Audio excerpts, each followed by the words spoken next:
Now, someone who is definitely unapologetic in his views is my first guest this morning. He's one of the original leaders of the pro-Brexit charge, and this year hit the headlines for his strong anti-abortion stance.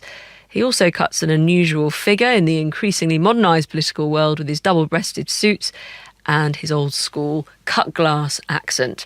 Jacob Rees Mogg is the Conservative MP for North East Somerset. He's also become a surprise Tory leadership favourite this summer and still right now when we check the odds. And that was when Theresa May's leadership went from strong and stable, you'll remember, to slightly weak and wobbly. So does he still harbour those leadership ambitions himself? And what does he want to see happen on Brexit, abortion, and even here on the BBC? All of those areas came up in our conversation, which started with what Jacob Rees Mogg did earlier this week. For the first time in his career, he presented a one-off programme on a national radio news network, something that you might think he did with half an eye on those much-discussed leadership ambitions. So how was your first radio presenting stint this week? Oh, it was interesting. I'm even fuller of admiration for radio presenters than I used to be before. It is quite hard, and what's particularly difficult is getting ready for the news and the weather forecasts when you've got a really interesting caller talking away, but you've got to move on at a set time. But you can't stop the person too early, because if you do, you've then got a big space to fill. So the calls were very interesting and relatively straightforward. It was running to time and making sure you got the breaks in. The junctions, as we call them. The junctions. Well, I haven't yet learned all the lingo. But no, of course. But yes, yeah. Thank you for making my job sound slightly more complicated than just talking to people. But why did you do it? They asked me, and it seemed an interesting thing to do. I think trying to do other things is an interesting way of developing one's life and trying to see whether things are easier or harder than they look. And but it was fun to do. It keeps your name out there, doesn't it? Your profile high. Well, politicians want to advance arguments, and if you want to advance an argument, you need a platform on which to do it. But you did emerge over the summer as a front-runner for the Conservative leadership campaign, well, certainly if a poll on Conservative Home was to be believed. Well, I think that was a bit of jolly summer froth. I think with political events of that kind, they're worth enjoying whilst they last, but they don't last. I'm not a contender for the leadership. I'm fully supporting Mrs May. There isn't an election. And you can say that to your blue in the face, though. I can. Do you know where Paddy Power places your leadership odds today? I do not, no. You're third behind David Davis and Boris Johnson. Well, a fool and his money soon parted. I wouldn't advise anybody to put money on me for the leadership. I'm backbench MP. You are, as was Jeremy Corbyn. Is he an inspiration to you? But Jeremy Corbyn was in opposition. It's very different when parties are in opposition, because if you've lost an election, you're looking, particularly if you've lost 2 elections, you're looking for something new. If you've been winning elections, you look within the usual pool in the cabinet. I do not think it's ever happened that within government a party has gone to a backbench MP. It has happened on a number of occasions in opposition. Politics is a strange world, though, at the moment, isn't it? Fascinating world at the moment. And changing so quickly, it is endlessly interesting. You say it's summer froth. I wonder, who are you cultivating your Instagram jokes for, then? Well, it's very nice. It's a very pleasant and friendly atmosphere. And I put up pictures of little events that are going on that I think look nice or amuse me, and you get lots of friendly comments below. It's quite interesting. You hear a lot about the aggression, the unpleasantness on social media, but Instagram seems a really friendly arena, and it's enjoyable to do. So, do you know the leaders of Mogmentum? I have met a couple of people who've said to me that they're involved with Mogmentum, but it's nothing to do with me. I've shaken them by the hand at political events I've addressed, rather than it being orchestrated by me. Who are they? Oh, they're some young people who I think are enjoying themselves in an early entry into political life. I wouldn't take Mogmentum too seriously. But they are taking you seriously, aren't they? Well, I don't know. I think they enjoy doing it. I'm not trying to take myself too seriously, so I don't assume other people will take me that seriously. But I also ask because I wonder if you're sort of tacitly encouraging them with your kind of Instagram froth, your jovial ways that you're putting out on the internet. Not really. I'm doing it because it's interesting, it's fun, but also I want to get across a political point of view, that I think that the Conservatives need to make it clear where we're going on Brexit, and I think it's important we make it clear what we stand for as Conservatives. How do photos of your children or cider making get across your views on Brexit? Because it's all, to some extent, about having a profile that means that people are willing to listen to what you say. And I get invited on to speak to you, and we end up talking about politics. Interestingly and oddly, one of the things that got most publicity for my political views was when I used the word floxy-nocky nihilopilification. This was completely unintentional, but because... Just remind me what that means again. The act or habit of estimating as worthless. Because I used that in a speech, by chance, not by design, a point I was making about the failures of the European Court of Justice got picked up much more widely than it otherwise would have done. So I think politically it is worth using such tools as are available. And do you need to be a joker then to succeed in modern politics? Because you're suddenly the favourite Brexiteer joker now. Boris's stock has slightly fallen. Well, I don't think I'm a joker, but then that's for others to comment. I think... Well, you do make jokes that seem to go down very well on Instagram, and you use extremely long words in the Houses of Parliament to get yourself attention. I think that's different. It wasn't deliberately to get attention, as it happens. It got surely attention. you know using that word, which is beautiful to hear you say on a microphone in your crisp tones, will get you some attention and get some laughs. You're very flattering. Most speeches made in the House of Commons get no attention at all. The joke amongst MPs is if you want to keep something secret, you include it in a speech in the House of Commons. So, no, it wasn't a reasonable expectation to have had. I think politics is extremely serious, and the state of the nation at the moment is at a turning point of historic significance. That doesn't mean, however, that you can't enliven your speeches with an off-the-cuff comment. I'm just saying that some of the persona you are cultivating is of interest to me and to people why you're doing it, because it does seem actually very carefully cultivated, as carefully and as pristine as your suits in front of me and how you're turned out. You're sort of putting yourself out as a bit of a joker, even if you don't see yourself out there. That's how you're being perceived. To see oneself as others sees one is a great gift, and I wouldn't claim to have it to a more profound effect than most other people. It's one that one aims for but doesn't necessarily achieve. I think joker is not a word I would encourage people to use, but if they do, that's in the end how people will decide to describe me, but it's not what I'm aiming to do. But some of your views aren't very jokey, are they? I mean, the idea that rape victims who are impregnated can't have abortions or shouldn't have abortions. Well, the point there is, when does life start? And if you accept, as I do, and believe the teaching of the Catholic Church, that life starts at the moment of conception, then however terrible the circumstances of the creation of that life, a life has been created. But beyond that, It is the 50th year of the 1967 Abortion Act this week. It's the anniversary. I bring it up because of that. It's hardly a laughing matter that you sort of wasn't laughing. Well, but it's hardly fitting in with your persona, is it? Your actual odds and the view of you as a potential leadership contender went down when you talked more publicly about those views. Well, I'm not seeking to be a leadership contender, as I said earlier. But you are seeking to be a popular figure, so you can get your policies and your politics aired. But I should surely tell the truth about my views. But we have no evidence that if you were to be given a position in the cabinet at a very serious time, as you say, in politics, that you wouldn't try and inflict those personal views politically.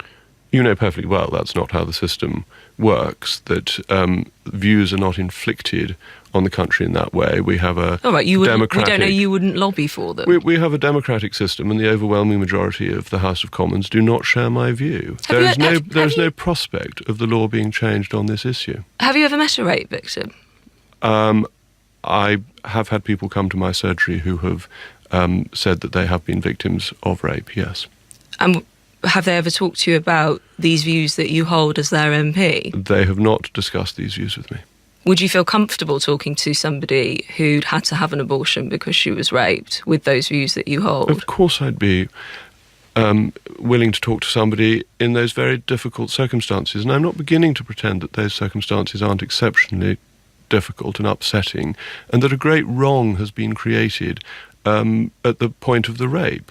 The question is, does a second wrong make it any better? A second wrong being taking control. The life. but taking control of your own destiny, having had it taken away from you. But there is a life that has been created. That is the point around it. But you say, and I've read in a previous article, that only women should define themselves as feminists and can define what a feminist is. So why shouldn't a woman have that control to define what's going on in her own body, especially when it's been against her will? Because there is another life that's been created. What point do you think life begins? In the sense of, you're an elected MP, you make a lot of jokes on Instagram, and I am trying to make the point that in between those jokes, there are some serious views that people find incredibly frightening. There are serious views on a whole range of issues, on Brexit, on the economy, and so on. And my moral views, my Catholic views, are not going to be the legislative agenda of this country. I'm not proposing that we become Iran under the Pope. Because you believe in a division between state I believe and in church. division between church and state. I believe there are clear separations of the areas of authority. I don't think you can easily legislate for morality. And I don't think you would want to, even if you could. So do you agree with some of the churches on the anniversary, again, it's very timely this week, of that Abortion Act, pealing out their bells in protest against the Abortion Act? 185,000 abortions are carried out each year. That's 185,000 lives that are ended. I think that is a deep sadness, and it's a deep sadness for everybody involved. Do you agree with those churches protesting, though? Well, the Catholic Church is absolutely right to emphasise its teaching, and it's democratic to do that. So just to be clear, you don't think it would be right to amend the Abortion Act based on your views? I think the Abortion Act is not going to be amended. I certainly think questions But is it about... right? Hold on, let me finish.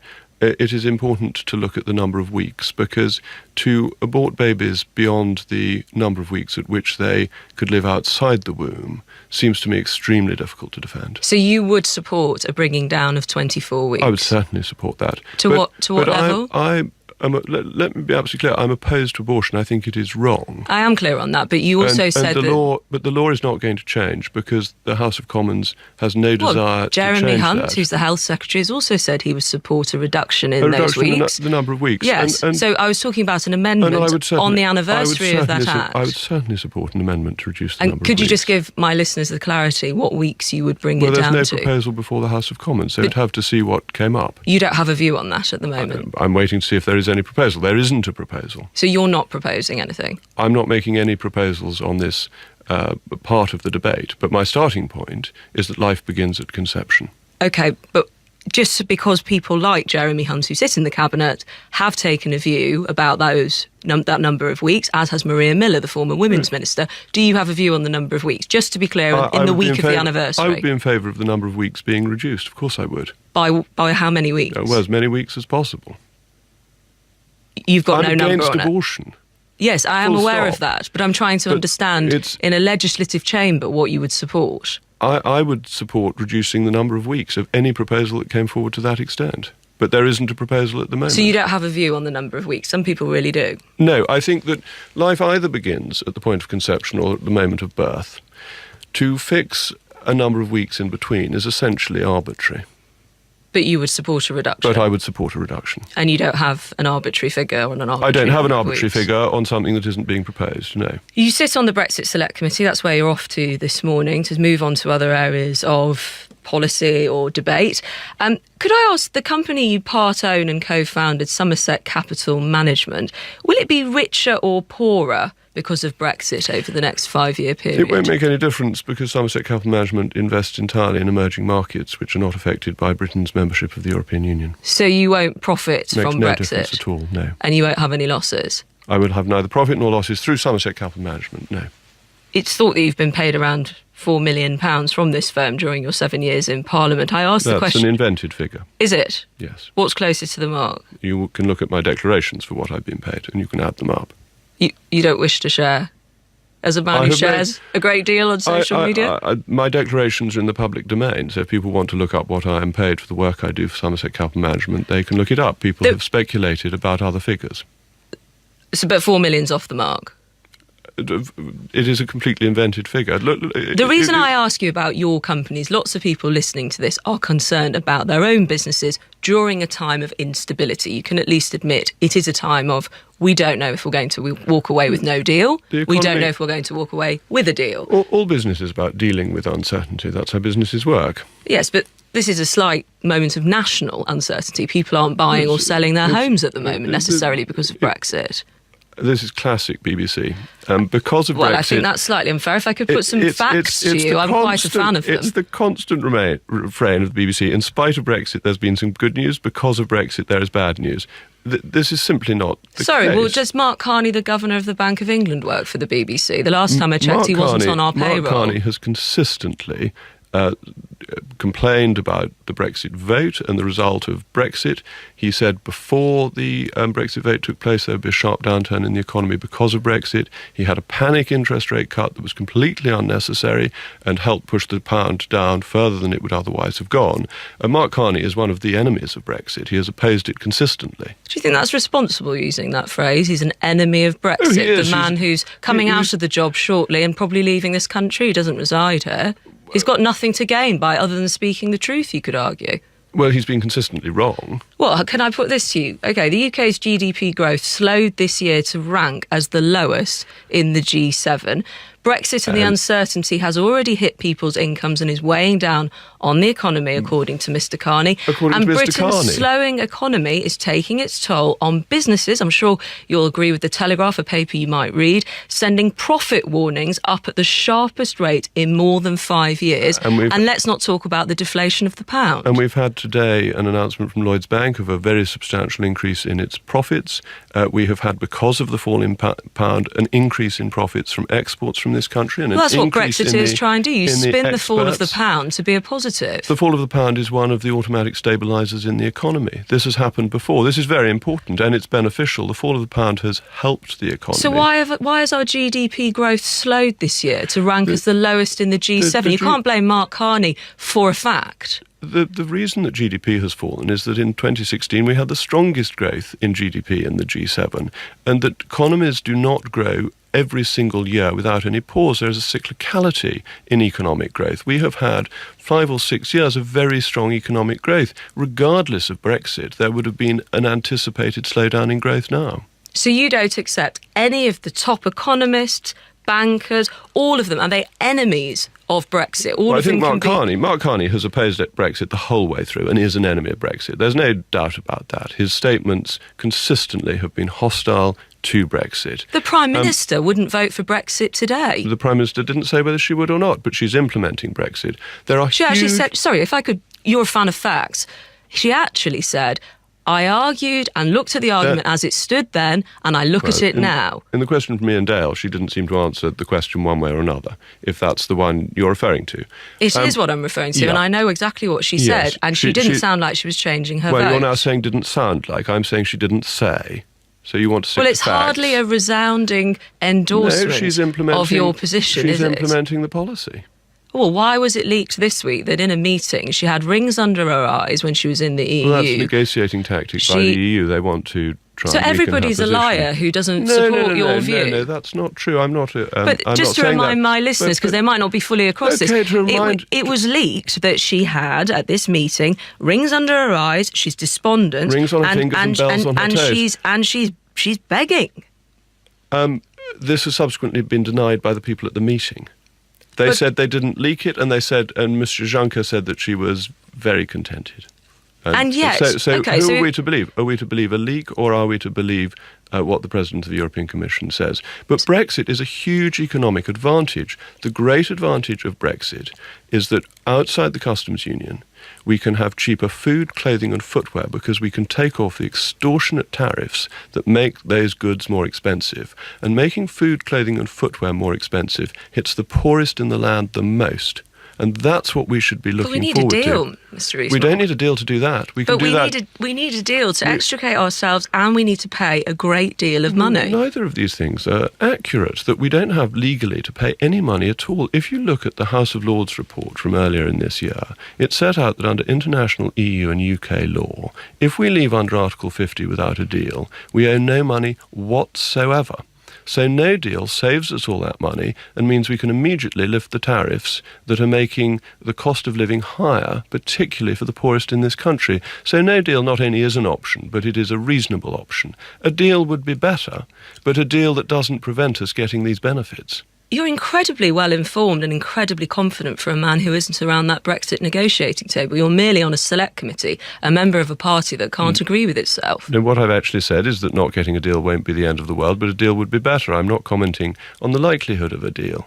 And what do you think the likelihood of a deal is? Well, you've just told me I couldn't possibly know, so it's now rather odd for you to ask me what I think. You seem to be well informed. I'm as well informed as the newspapers are.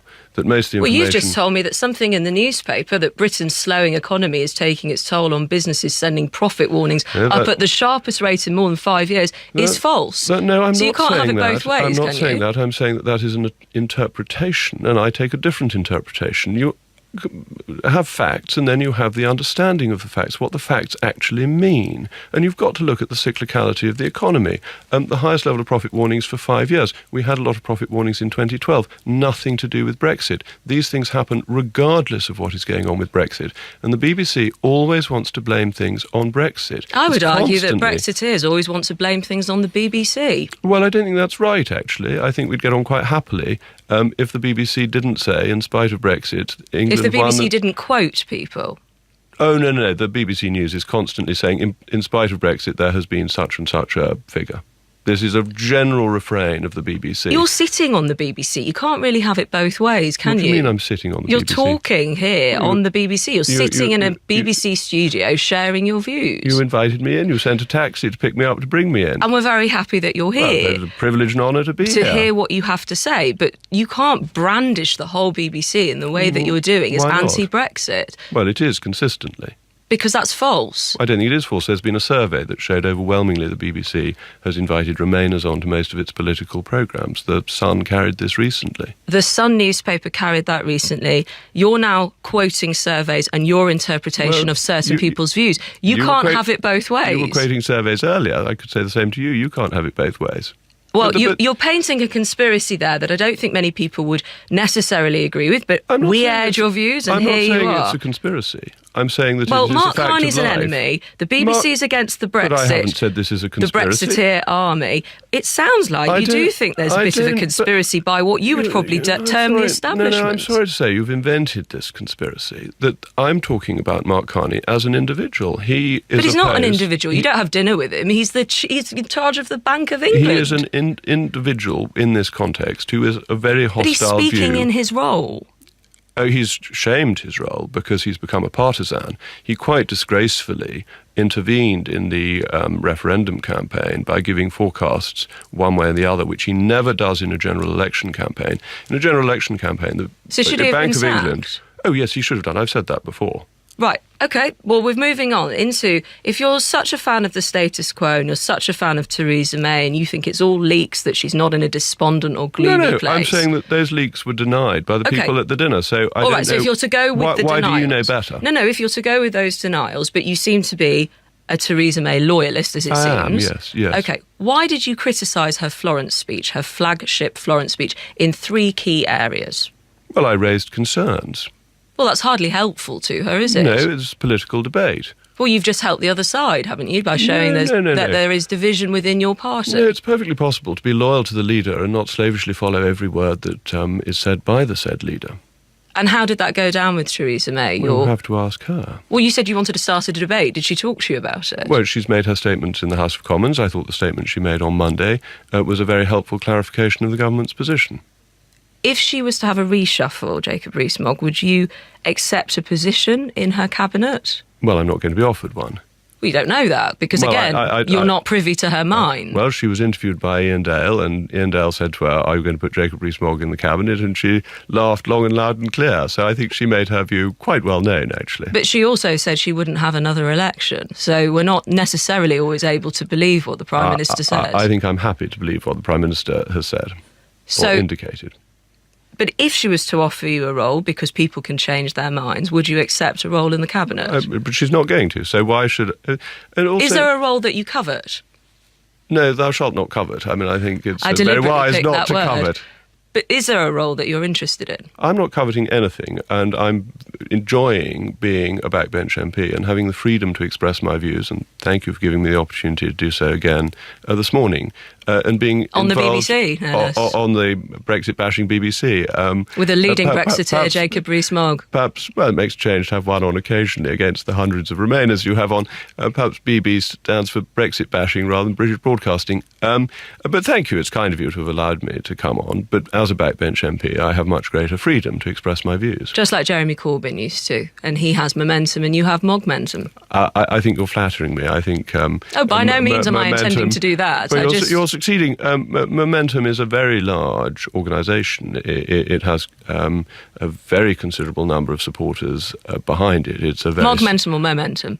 Momentum. Right. Momentum. It's a very serious political force. Mogmentum is a summer whimsy. Jacob Rees Mogg, thank you for coming on the BBC. Privilege and honour to be with BBC Five Live listeners. Brexit-bashing corporation. BBC Five Live listeners, I'm sure, will react in their droves to your views. Thank you. Thank you very much. And you have. One here, he's right about the BBC being anti-Brexit. Thank you for your message. Andrew says your guest is evasive, odious, vacuous and nearly completely pointless. Everything which makes my country's politics and global laughingstock. Well done for pursuing him avidly. But another one saying he does sound quite flat, uninspiring, not funny in any way whatsoever. I just can't see what the fuss is about this person at all. And Daniel and Swindon, how refreshing to hear a politician who speaks his mind. Mogg for Prime Minister.